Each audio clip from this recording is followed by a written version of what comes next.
A paz do Senhor para todos. Estamos de volta mais uma vez aqui na nossa live e vamos terminar o livro de Neemias. Neemias, capítulo 13. Fizemos aí uma jornada pelo livro de Neemias. Se você é novo aqui, deixa eu dar essa informação. Todos os vídeos de todos os capítulos do livro de Neemias estão gravados aí. Se você quiser assistir depois, estudar com a gente, vai ser bênção para a tua vida com certeza. Vamos lá? Neemias capítulo 13. É um texto enorme, claro que eu não vou ler tudo aqui, tá, gente? Depois vocês têm a sua Bíblia aí, vocês leem depois. Eu vou ler só os primeiros versículos e a gente vai falando aqui sobre o que está acontecendo aqui no capítulo 13 de Neemias.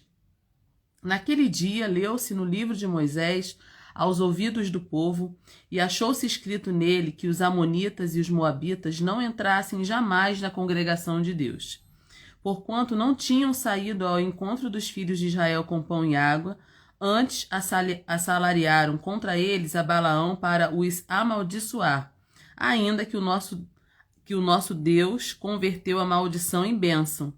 Sucedeu, pois, que, ouvindo eles esta lei, apartaram de Israel toda a mistura. Ora, antes disso, Eliasibe, sacerdote, que presidia sobre a câmara da casa do nosso Deus, se tinha aparentado com Tobias. Fizeram-lhe uma câmara grande, onde dantes se metiam as ofertas de manjares, o incenso, os utensílios e os dízimos do grão, do mosto, do azeite, que se ordenaram para os levitas e cantores e porteiros, como também a oferta alçada para os sacerdotes. Mas durante tudo isso não estava eu em Jerusalém, porque no ano 32 de Artaxerxes, rei da Babilônia, vim eu ter com o rei, mas ao cabo de alguns dias tornei a alcançar a licença do rei.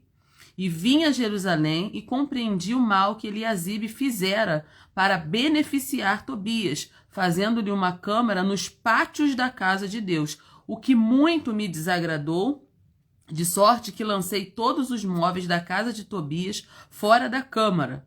E ordenando eu, purificaram as câmaras e tornei a trazer ali os utensílios da casa de Deus, com as ofertas de manjares e o incenso.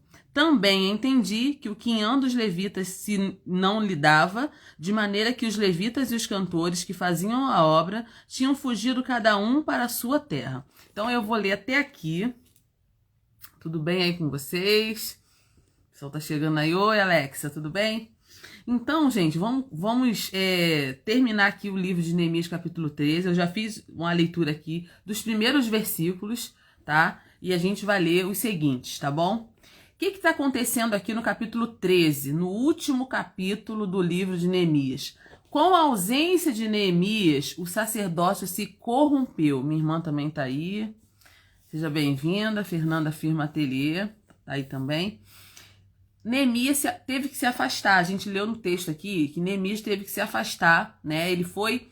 existem algumas possibilidades aqui, né? Dele ter que voltar. Ele teve que voltar para a Babilônia. E aí, quando Neemias se afasta, né, de Jerusalém, as coisas começaram a desandar. É o que a gente vai ver aqui. O sacerdócio se corrompeu e o povo quebrou a aliança que havia feito com Deus. Neemias, ele teve que retornar à Babilônia no ano de 433 a.C., 12 anos depois dele chegar a Jerusalém. Aqui aconteceu duas coisas, provavelmente. Ou ele foi chamado por Artaxerxes, ou ele estava cumprindo um acordo de retornar. Quando ele pediu para ir para Jerusalém, né, ele conversou com o rei liberou, provavelmente o rei deu um tempo para ele ficar lá. E como aquele prazo acabou, ele teve que retornar para prestar contas para o rei. Isso é uma possibilidade. A outra possibilidade é que realmente o rei o chamou, né, e ele teve que voltar para Jerusalém. O pessoal está entrando aí, deixa eu assinar para o pessoal aqui. Então, gente, não se sabe com exatidão quanto tempo Neemias ficou lá na Babilônia. Ele foi chamado, ele se ausentou de Jerusalém, e a gente não sabe quanto tempo. Mas quando ele retornou, aqui no versículo 7, ele descobriu, gente, uma coisa assim terrível, Eunice tá aí também, tá falando que a história de Neemias é linda, realmente. É linda e cheia de desafios, né, Eunice? A gente tá aqui terminando esse livro e a gente tem aprendido bastante. Boa noite. Então, gente, quando ele volta, Neemias tem uma surpresa. O inimigo do povo de Deus está dentro da casa de Deus. Aquilo ali para Neemias foi muito forte. Um dos seus oponentes, que foi Tobias, você que acompanhou aqui, a paz do Senhor, Kelly, boa noite. Você que acompanhou aqui comigo, você viu que Tobias e Sambalá, eles tentaram atrapalhar a reconstrução do muro o tempo todo. E você imagine, Neemias volta para a Babilônia, quando ele volta, Tobias está enfiado dentro da casa de Deus. Aquilo ali foi um absurdo. Ele recebeu um quarto, vamos dizer assim, uma câmara, um quarto dentro do templo. Esse homem era um amonita. A gente viu aqui no capítulo 13 já a explicação aqui. No livro de Moisés estava escrito que nenhum amonita ou moabita podia entrar na congregação de Deus. Isso aqui não era arbitrário. Por que Deus estabeleceu isso? Porque os amonitas e os moabitas, eles não saíram ao encontro dos filhos de Israel com pão e água. No momento que eles estavam passando pelo território deles, eles não assistiram à nação de Israel, ainda pagaram um profeta para amaldiçoar a nação de Israel, que foi Balaão, né? E o que daria uma live enorme aqui também, essa figura de Balaão, né? Esse profeta que tinha valor, né? Era aquele profeta que foi pago para amaldiçoar o povo. Daria uma live enorme só essa figura de Balaão. Mas acontece que Deus já tinha proibido essas pessoas de entrarem dentro da casa de Deus. E ali Tobias não estava dentro da casa, ele já estava morando dentro da casa de Deus. Ele recebeu uma câmara do sacerdote. A gente vai entender essa história aqui, tá? Eliasibe tinha se casado com a filha de Tobias. Eliasibe era o sacerdote. A paz do Senhor, a paz do Senhor. O pessoal tá chegando aí. Amém. Deixa eu assinar para vocês aí. Então, gente, quando Neemias chega em Jerusalém, ele se espanta com o que aconteceu ali. Eliasibe era um sacerdote, ele casa com a filha de Tobias, o principal inimigo da reconstrução dos muros. E quando Neemias chega, Tobias está enfiado dentro da casa de Deus, com uma câmara lá dentro. Ele recebeu aquela câmara, como se fosse um quarto ali. Então, Tobias, ele usou da sua influência como genro de Eliasibe, entendeu? E conseguiu essa câmara especial, né? E a gente lê, aqui nesses versículos aqui do capítulo 13, você pode ler isso aqui no versículo 2, no versículo 4, no versículo 6, no versículo 7, 8, tá tudo escrito aqui, gente. Aí, sabe o que Neemias faz? Olha só, gente, vamos acompanhar a leitura aí. O que muito me desagradou. Lê aí o versículo 8. De sorte que lancei todos os móveis da casa de Tobias fora da câmara. Neemias, gente, ele foi drástico, sabe? Drástico. Ele pegou e tirou aqueles móveis todinhos da câmara do templo. Ele saiu pegando aqueles móveis e jogando lá pro meio da rua, lá, ó, jogando fora, sabe? Porque aquilo ali foi demais para Neemias. E Neemias falou assim, agora a gente vai purificar essas câmaras, porque tinha um inimigo, o inimigo do povo de Deus dentro da câmara, dentro do templo. Aquilo era um absurdo. Então Neemias tirou aqueles móveis todos e Neemias purificou, mandou purificar o templo. Gente, parece assim surreal isso que aconteceu, parece mentira isso aqui, mas realmente aconteceu. Isso para você entender como que o inimigo ele é abusado, tá? Vamos trazer isso para nossa vida hoje, sabe? Se você deixar, o inimigo se aloja na sua vida e não sai. A Pedrinha tá colocando aí, limpando a casa, com certeza. Então, gente, vamos trazer essa realidade para nossa vida. Vamos trazer essa realidade para nossa vida. Eliasibe, um sacerdote tinha que, por obrigação, saber que aquelas pessoas não poderiam ficar ali dentro da casa de Deus. E ele deixou aquele inimigo do povo de Deus chamado Tobias ficar dentro, deu um quarto para ele ficar dentro da casa de Deus, um inimigo do povo de Deus, sabe? Então hoje a gente precisa trazer essa realidade para nossa vida. Nós precisamos fazer uma reflexão, porque esse texto, gente, já muitos anos afastado de nós, mas vamos trazer ele para nossa vida? Nós não podemos deixar brechas para o inimigo. Nós não podemos tolerar inimigos espirituais dentro da nossa casa, dentro da nossa vida. O ecumenismo é uma mistura proibida por Deus.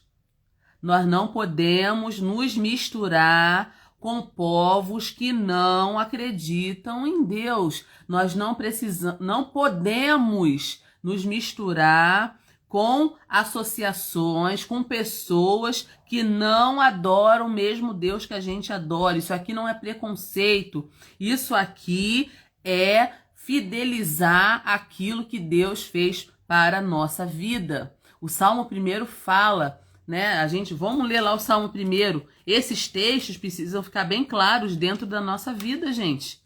Sabe? A gente precisa ler mais a palavra e trazer esses textos para a nossa vida. Bem-aventurado o varão que não anda segundo o conselho dos ímpios, nem se detém no caminho dos pecadores, nem se assenta na roda dos escarnecedores. Então você vê aqui uma progressão para a coisa errada, né?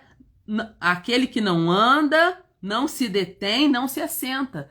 Se a gente deixar as coisas que Deus proibiu para a nossa vida, vai entrando na nossa vida e quando vê, está tudo tomado, sabe? E a gente não percebe. Os amonitas, deixa eu voltar aqui para Neemias, os amonitas, eles não adoravam o Deus verdadeiro. Eles adoravam falsos deuses, sabe? Então a gente não pode tolerar mistura na nossa vida. Deixa eu deixar Neemias 13 aberto aqui. Eles adoravam outros deuses. Eles foram hostis com o povo de Deus. Os amonitas e os moabitas, eles contrataram um profeta amante do dinheiro para amaldiçoar o povo de Deus. Então, não era uma concessão. Não se pode fazer concessão, gente, no reino espiritual. É que às vezes a gente quer ser bonzinho e quer ser mais bonzinho que Deus, infelizmente. A gente vai abrindo precedentes, a gente vai fazendo coisas que não agradam a Deus. Hoje está muito em voga o pragmatismo. O que é o pragmatismo, irmã Alessandra? Pragmatismo é você fazer uma coisa que está dando certo. Ah, Deus não gosta muito disso não. Isso aqui é um princípio que Deus não gosta muito, mas está dando certo? Vamos fazer. A gente chama isso de pragmatismo. O mundo espiritual não tem essa coisa não. Sabe, a gente não pode tolerar o mal. Nós não podemos tolerar o mal em hipótese nenhuma. Nem na nossa casa, nem na nossa vida, nem em área nenhuma da nossa vida. Nós não podemos tolerar o mal. A tolerância com o mal foi a causa da quebra da aliança firmada. O sacerdote Eliasibe, que sempre foi um opositor velado, com a ausência de Neemias, abusadamente, ele usou do seu posto para desviar o povo de Deus. Isso é muito sério. Então, a mistura com aqueles que adoravam outros deuses corrompe até hoje, entendeu? Então, quando a gente começa a se misturar com pessoas que têm uma fé totalmente diferente da nossa, adoram Deus que a Bíblia proíbe. A Bíblia diz que a gente tem que adorar somente a Deus, somente ao Criador, entendeu? Quando a gente vai abrindo concessões, isso acaba corrompendo a nossa teologia, acaba corrompendo o nosso culto, acaba corrompendo a nossa moral. Deus nunca ordenou, em parte nenhuma da Bíblia, ao povo de Deus se unir com pagãos. Me fala onde está escrito isso na Bíblia, em lugar nenhum. Deus nunca ordenou o seu povo a se unir com pagãos para ganhá-los para Jesus. Tem gente que entra por esse caminho. Não, eu vou pular o carnaval para poder ganhar o pessoal lá no carnaval para Jesus. Ah, vou participar de uma festa uma festa, uma quadrilha, para poder ganhar as pessoas que estão lá pulando quadrilha. Não, sabe? As pessoas entram por esse caminho aí, mas isso não está escrito na Bíblia. O Senhor nunca pediu isso. A ordem de Deus é sempre se retirar. Se retire dela, povo meu, para não ser cúmplice dos seus pecados, nem participante dos seus flagelos. Está lá em capítulo 18 de Apocalipse, versículo 4. Então Deus manda a gente se retirar desses ambientes que podem corromper a nossa vida. Não é entrar de cabeça em coisas que Deus já falou que não se agrada. Então Neemias diz que o povo, ao ouvir a palavra de Deus, apartou de Israel todo elemento misto. Mas você percebe que Israel era assim, o povo de Deus era assim. Enquanto Neemias estava ali, estavam fazendo tudo certinho. Neemias se ausentou da cidade e eles começaram a fazer coisas erradas. A leitura pública das Escrituras tornou Israel consciente das suas obrigações diante de Deus como um povo. Então, hoje a gente só quer os direitos, a gente não quer os deveres, né? Espiritualmente falando, é a mesma coisa. A gente só quer o bom de Deus, as bênçãos de Deus, que Deus abra a porta, que Deus cure, que Deus faça tanta coisa, e que Deus me dê a chave da minha casa, e que Deus me dê a chave do meu apartamento. A gente quer tudo de Deus. A realidade é essa. E a gente não quer se enquadrar naquilo que Deus estabeleceu para a nossa vida. Nós temos obrigações espirituais também. A gente não tem só deveres, direitos. A gente não tem só direitos, nós temos deveres também. Então, o fato interessante aqui, que eu vou dar aqui para vocês agora, que não está aqui na Bíblia, mas estudando, se aprofundando um pouquinho, quando Neemias expulsou o sacerdote Eliasibe ali do templo, porque ele tinha se aparentado com Tobias, o inimigo do povo de Deus, Flávio Joséfo, que foi um historiador, né, ele diz que Sambalá construiu para ele um templo em Gerezim, e aí começou o culto pagão dos samaritanos. No momento que Eliasibe foi expulso, né, da função dele de sacerdote, porque ele estava corrompido, Neemias expulsou ele dali, expulsou Tobias do templo, né, e aí o que acontece? Sambalá foi lá e construiu um templo em Gerezim. Né? Já que a gente não pode adorar na casa de Deus, vamos construir um outro templo. E aí começou a adoração pagã dos samaritanos. Então, aqui a gente percebe no capítulo 13 que houve uma profanação na casa de Deus. A casa de Deus foi profanada. A família sacerdotal levou um inimigo de Deus para dentro da casa de Deus.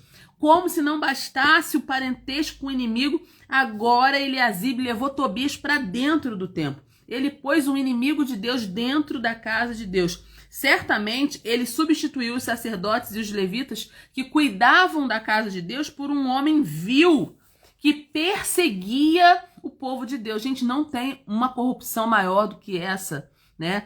Quando você tira da casa de Deus os obreiros fiéis e coloca no lugar o próprio inimigo. Isso aconteceu aqui em Neemias capítulo 13.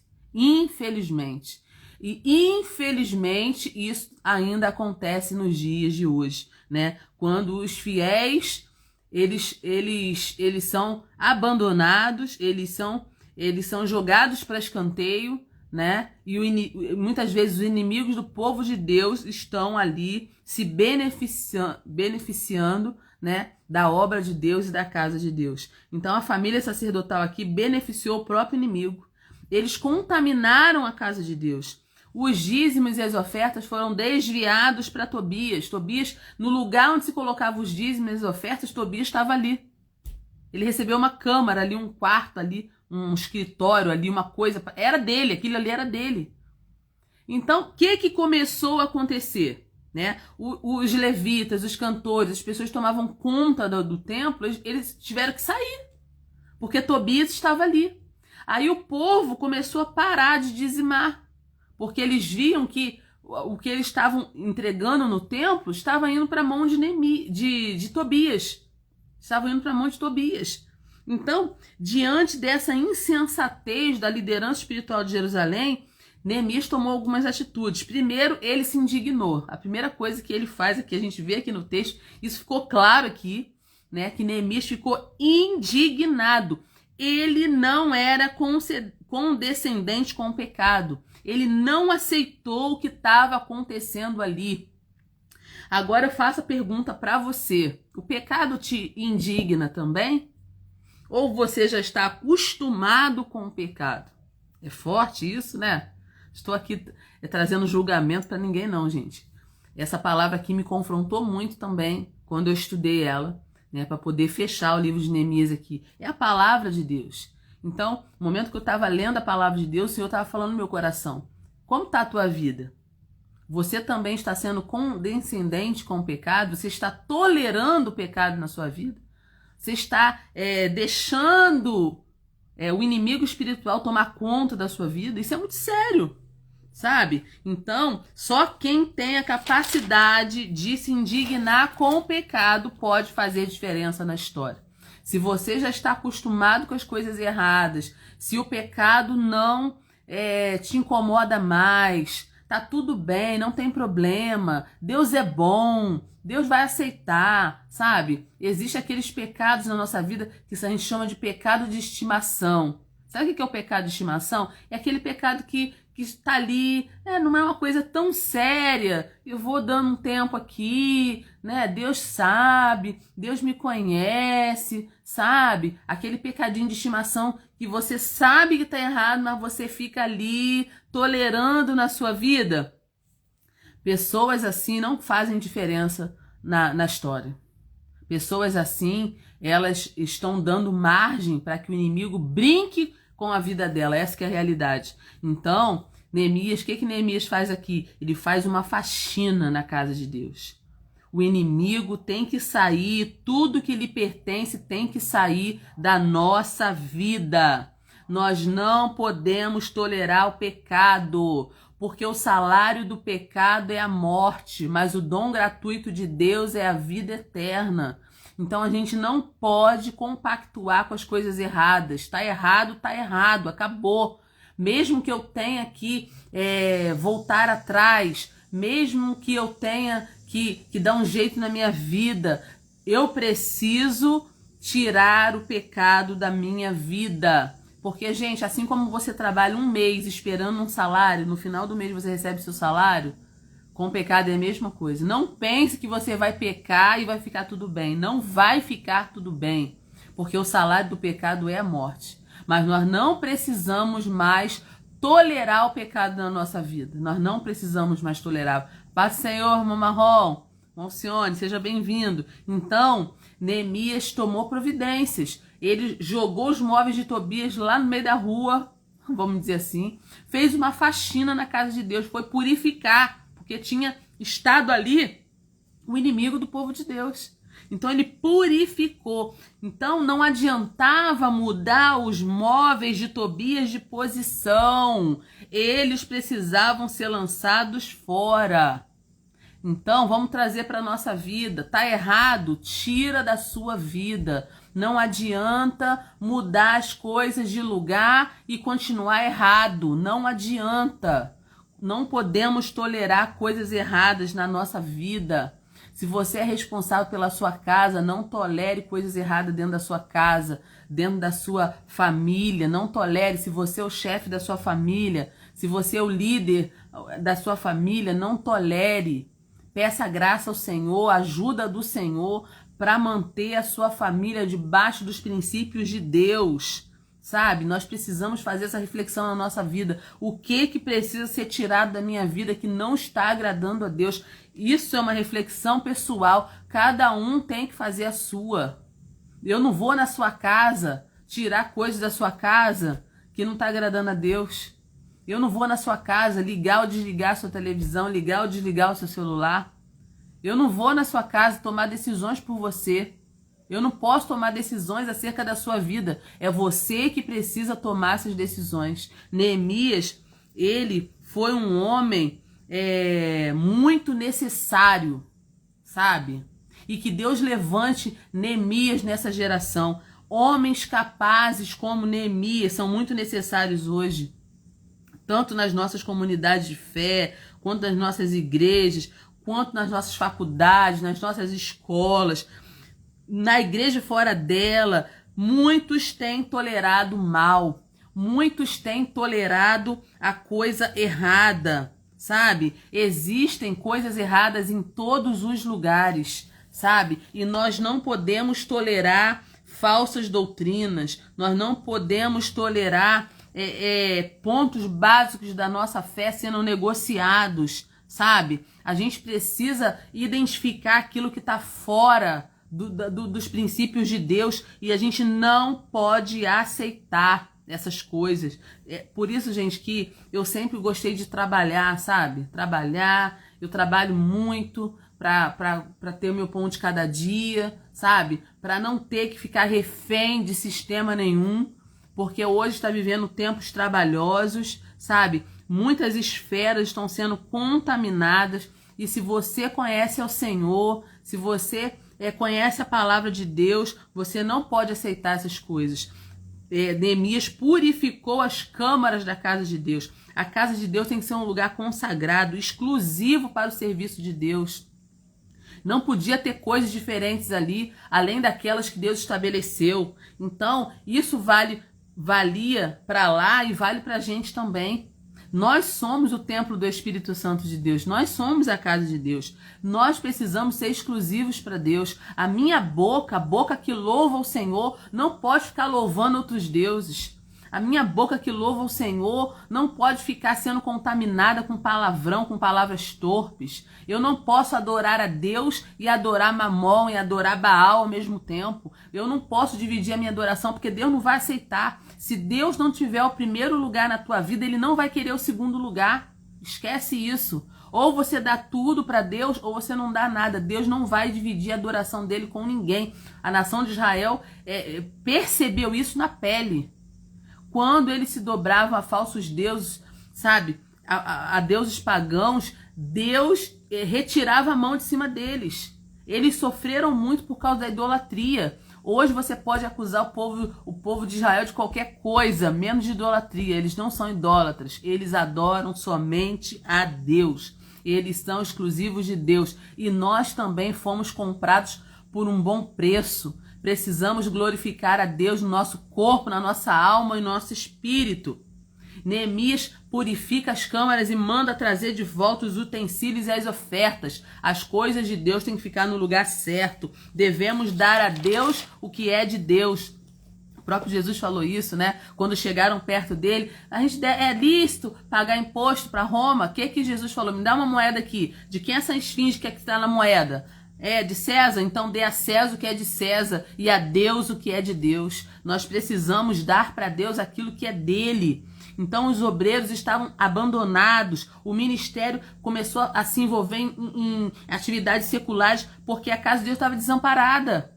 Os dízimos trazidos pelo povo estavam sustentando o inimigo do povo, estava sustentando Tobias e não os obreiros de Deus. O povo passou a reter o dízimo. Que coisa terrível, gente. Que coisa terrível, né? Porque o povo estava vendo que o dinheiro estava sendo desviado para Tobias. Nós estamos no capítulo 13 de Neemias. E aí o povo começou a parar de dar o dízimo. Então hoje é um tema que quase também ninguém quer falar, né? As pessoas não querem comentar muito sobre isso. Eu sou crente, mas meu bolso não. Eu sou liberto, mas meu bolso não. Eu adoro a Deus com meu louvor, sabe? Mas com as minhas ofertas, não. Com meus dízimos, não. Aqui eu tô falando para crente, tá? Para quem conhece a palavra de Deus. Existem alguns erros que a gente comete em relação ao dízimo. Primeiro, quando a gente retém aquilo que não é nosso. O dízimo não é nosso. É devolver, né? É devolver para Deus. É Deus que te dá saúde para trabalhar. É Deus que te dá recursos. Tudo que você tem vem de Deus. E, gente, eu digo o seguinte, 10% é muito pouco. É muito pouco por aquilo que Deus tem feito na minha vida e na sua vida também, eu tenho certeza. Então, os erros que se cometem em relação ao dízimo é reter o dízimo, é subtrair o dízimo da parte dele só, não dar o dízimo total. É querer administrar uma coisa que você não tem competência para administrar. Deus não mandou ninguém administrar dízimo, mandou entregar, devolver o dízimo à casa do tesouro. Ou subestimar o dízimo. Tem gente que fala assim, igual o povo de Israel lá fazia. Em que roubamos a Deus? Ainda se faz de inocente. Em que roubamos a Deus? Em que roubamos a Deus? Nos dízimos e nas ofertas. Não é seu, o dízimo a gente devolve. Sabe? O dízimo é reconhecer que você foi muito abençoado. Deus não precisa do meu dinheiro nem do seu, Deus é rico. Mas o dízimo é para conter a ganância do nosso coração, sabe? Então, tem gente que acha que vai reter o dízimo e isso não vai afetar a sua vida. Vai afetar a sua vida, principalmente a sua vida espiritual, tá? Se ninguém nunca falou isso para você, estou aqui falando para você. Estou falando porque está aqui em Neemias capítulo 13, tá? O nosso bolso, ele revela muito quem somos. O nosso bolso revela o nosso coração. Quem ama a Deus não rouba a Deus. Quem ama a Deus tem prazer em ser fiel a Ele, nos dízimos e nas ofertas também. Então, é forte isso aqui? É muito forte, porque tem gente que acha que a gente está fora disso, sabe? A irmã Sônia colocou aí, eu concordo, pastor Alessandra. 10% é muito pouco diante da grandiosidade do Senhor Jesus Cristo. Sim, o dízimo, gente, o dízimo ele existe para manter a casa de Deus, é uma das coisas, tá? A gente seria inocente em não perceber que a casa de Deus precisa ser mantida. Nós não temos recursos para manter a casa de Deus. É nós os que frequentamos a igreja do Senhor, que mantemos a casa do Senhor. Né? A gente precisa pagar luz, precisa pagar telefone, precisa pagar água, a gente precisa, às vezes, pagar alguém para limpar ali, né? A igreja, né? Precisa de copo, precisa de papel higiênico, precisa de produto de limpeza, precisa de ar-condicionado, sabe? É manutenção da casa de Deus, o dízimo existe para isso, não é porque Deus precisa de nada nosso, não, sabe? Mas tem pessoas que têm a mente fechada em relação a isso. Então, não ama Deus, não ama, porque rouba a Deus. Está escrito aqui em capítulo 13, né? Malaquias fala sobre isso também. Em que roubamos a Deus? Ainda se faz de tolo, como se Deus não soubesse, né? Se Deus não conhecesse a nossa vida. Deus conhece a nossa vida. Então, estava acontecendo todo tipo de coisa aqui. Depois que Neemias se afastou, se ausentou, ele teve que voltar para a Babilônia, o povo começou a desandar. Neemias não está aqui, vamos voltar a fazer as coisas, né? Inclusive, Eliasibe jogou Tobias lá dentro do templo, dentro da casa de Deus. Isso aqui para mim foi seríssimo. Então, eles estavam profanando o sábado. Leia aí no versículo 15. Eles estavam profanando o sábado. Estava na lei também que eles tinham que descansar no sábado, né? Conter a ganância do coração deles. Quando a gente se preocupa mais com a provisão do que com o provedor, nós estamos em pecado, sabe? E hoje, vamos trazer para o dia de hoje, né? A profanação do dia do Senhor é um sinal de secularismo. É um sinal de secularismo. Hoje a gente tem, né? Os cristãos tiraram o domingo como dia do Senhor, né? Pelo fato de Jesus ter ressuscitado no domingo, né? A cristandade em geral adotou o domingo como dia do Senhor. Quantos não se importam mais com o domingo como dia do Senhor? Quantas pessoas vão passear, vão para shopping dia de domingo? Não quer saber se vai perder uma escola dominical, se vai perder um culto. Ninguém tá nem aí para nada. Muita gente já tá, sabe, visando, tá na era do secularismo. Não estão mais guardando os princípios de Deus em relação à nossa vida. Qual é o princípio do sábado? É você descansar, é você tirar um dia para adorar o Senhor. Esse é o princípio do sábado. Que a cristandade pegou como domingo, né? O domingo do Senhor, para poder ter um dia especial, né? A semana toda aquela luta de sair, de chegar, de ir para a escola, de trabalhar, de fazer faculdade, tanta coisa. Domingo é um dia que a gente tira especial para o Senhor. Mas hoje em dia as pessoas não estão nem aí mais, sabe? As pessoas fazem festa de domingo, deixam de ir para a igreja para fazer uma festa. Tanto dia para casar, casa no domingo, sabe? Tanto dia para fazer uma festa de 15 anos, faz no domingo. Pelo amor de Deus, gente, é muito sério isso, sabe? Versículo 23, eles estavam casando com mulheres. Aqui, vamos ler lá no versículo 23. Olha só. Vi também naqueles dias judeus que tinham casado com mulheres asdoditas, amonitas e moabitas. Deus já tinha proibido casamento misto. O casamento misto está em desacordo com os propósitos de Deus para o seu povo. Eles estavam casando com mulheres que não tinham compromisso nenhum com Deus, que adoravam deuses estranhos. Hoje acontece a mesma coisa, sabe? O casamento é um pacto entre duas pessoas e Deus. Então, se você casa com uma pessoa que não tem a mesma fé que você já está começando errado. Você já está corroendo a base do seu casamento. E isso aqui era sério, gente. Nós estamos falando lá do tempo de Neemias. Jesus não tinha nascido ainda. Olha como isso é sério. Pensa comigo. Estava em jogo aqui a pureza da linhagem do próprio Messias. Se começasse a misturar pessoas na linhagem, como é que o Messias viria com uma linhagem toda misturada? Deus já tinha proibido isso, sabe? E para grandes males, né, como o pastor Hernando Dias Lopes fala, para grandes males, grandes remédios. Neemias, quando viu o que estava acontecendo, ele contendeu, ele amaldiçoou as pessoas, ele espancou homens e mulheres, ele espancou. Ele arrancou o cabelo. Que isso? Neemias ficou nervosinho? Não, ele tava certo. Porque já tinha chegado ao limite. Depois deles sofrerem, ficarem com os muros arrebentados, as portas arrebentadas durante anos, Neemias vai para lá, faz aquele trabalho, aquela obra de Deus, aquela reforma espiritual, lê a lei diante do povo, Esdras lê a lei, o povo assina um contrato, assina um pacto, faz uma aliança. E quando Neemias se afasta, eles voltam a fazer tudo de novo.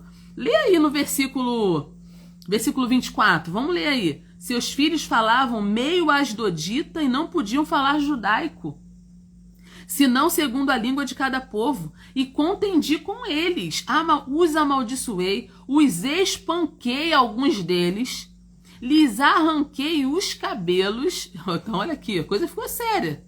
E os fiz jurar por Deus, dizendo: não dareis mais as vossas filhas a seus filhos, e não tomareis mais suas filhas, nem para os vossos filhos, nem para vós mesmos. Neemias aqui, ele foi firme, foi tratamento de choque aqui. Por quê? Porque as coisas estavam desandando, Deus não estava se agradando daquilo ali. Então, tem coisa que só o líder pode fazer. E Neemias foi chamado como líder para fazer a obra de Deus, custe o que custar. Então, Neemias 13 acaba, né, de uma forma assim, muito forte, porque Neemias começa esse livro orando. Se você acompanhou todas as lives, tem a sua Bíblia aí, você pode ver. Neemias começou o livro orando e ele terminou o livro orando também. Olha o que ele fala lá no versículo 30. Assim os alimpei de todos os estranhos, e designei os cargos dos sacerdotes e dos levitas, cada um na sua obra, como também para as ofertas da lenha em tempos determinados e para as primícias. Lembra-te de mim, Deus meu, para o bem. Então, Neemias termina aqui o livro orando: Senhor, lembra do que eu fiz. Lembra do trabalho que eu fiz para ti, porque não foi fácil. Né? Então Neemias começou o livro orando, né? Quando ele recebe informações de como estava Jerusalém, ele ora ao Senhor, né? E ele se dispõe a fazer, e no final do livro também ele termina orando. Então Neemias foi o líder certo, na hora certa, no lugar certo, para levantar uma cidade e devolver a dignidade à sua nação assolada. A restauração da cidade de Jerusalém teve muito a ver com a forte liderança espiritual de Neemias. Então, Neemias era a pessoa certa para fazer aquilo que Deus tinha chamado ele para fazer. Neemias foi um homem íntegro, leal a Deus, estável emocionalmente, né? Ele não era uma pessoa destemperada, ele tinha controle emocional, muito controle emocional, para viver o que ele viveu ali, para passar o que ele passou ali. Tinha que ser uma pessoa estável emocionalmente. É muito ruim você lidar com uma pessoa instável, né? Instável. A pessoa, uma hora tá de um jeito, outra hora tá de outro. Outra hora fala contigo legal, outra hora já não olha pra tua cara. É complicado você lidar com pessoas instáveis. Mas Neemias era estável emocionalmente. Ele tinha um discernimento espiritual profundo. Neemias tinha uma coragem enorme. Neemias era comprometido com a palavra. Neemias era comprometido com a oração. Então, que esse texto ele continue ressoando nos nossos corações, que a gente possa ter a mesma disposição, a mesma coragem que Neemias teve, para que a gente possa fazer a diferença nessa geração. quantos muros derrubados por aí, né? Nas vidas, quantas portas queimadas a fogo por aí, né? Quando fala de porta queimada, fala do direito que não existia, né? Os juízes, eles davam as suas deliberações, faziam as suas deliberações nos portões da cidade. Se não tinha portão na cidade, não tinha justiça. Então, quantas pessoas estão com muros da vida espiritual derrubados, com portas queimadas a fogo? Quantas pessoas que estão aí com a vida totalmente aberta para que o inimigo faça o que quer, né? E Deus precisa continuar levantando Neemias nessa geração. Pessoas dispostas, corajosas, pessoas comprometidas com a palavra, pessoas comprometidas com a oração, pessoas íntegras, leais a Deus, pessoas estáveis emocionalmente, que se coloquem na brecha para fazer aquilo que Deus as chamou para fazer. Deus conta comigo, Deus conta com você, né? E que essa palavra, né, que você possa, assim como Neemias, viver orando, viver com o coração ligado na obra de Deus, nas coisas de Deus, que você possa ser íntegro, que você não aceite o mal, que você não tolere o mal, que você não tolere a coisa errada. Hoje em dia as pessoas estão muito condescendentes, né? As pessoas estão, é assim mesmo, não tem mais jeito, é assim mesmo, né? As pessoas estão, aceitando, tolerando. Nós não podemos, nós não podemos nos conformar com esse mundo, mas nós precisamos transformar esse mundo, começando de nós, começando da nossa própria vida, né? Não adianta a gente querer mudar o mundo e continuar fazendo coisa errada. A mudança precisa começar em nós, né? Que eu quero agradecer a Deus porque eu consegui, né, terminar o livro de Neemias. Ficamos aí bastante meses estudando o livro de Neemias, né, gente? E se você é novo por aqui, todos os capítulos de Neemias estão gravados aí na minha live, tá? É só procurar o vídeo aí, agora tá com capinha, tudo bonitinho, tá mais fácil para você achar. Então, que essa palavra continue falando muito firme, muito forte no seu coração, tá bom? E que você possa apreender as grandes lições desse grande homem de Deus que foi Neemias e trazer todos esses princípios e essas lições para sua vida. Se você fizer isso, você vai ser muito, muito, muito abençoado. Que Deus te abençoe, te guarde, te dê uma semana aí abençoada. Amanhã é domingo, primeiro dia da semana, que seja uma semana de bênção, de vitória, de coisas boas acontecendo, que seja o novo de Deus para sua vida. A Kelly colocou aí que foi boa a live, glória a Deus, Kelly. Deus continue abençoando. A Kelly tem me ajudado bastante aqui nas minhas redes sociais. Você tá vendo aí que tá acontecendo muitas coisas diferentes, né? As coisas estão mudando, estão melhorando. Ela tá me ajudando bastante aqui. Eu quero agradecer a Deus pela vida das pessoas que têm me apoiado ao longo desse tempo, tá bom? E que Deus te abençoe nessa semana. Seja muito, muito abençoado. Acompanhe aí pela rede social os nossos vídeos. Multiplique esses vídeos. Envia para uma amiga.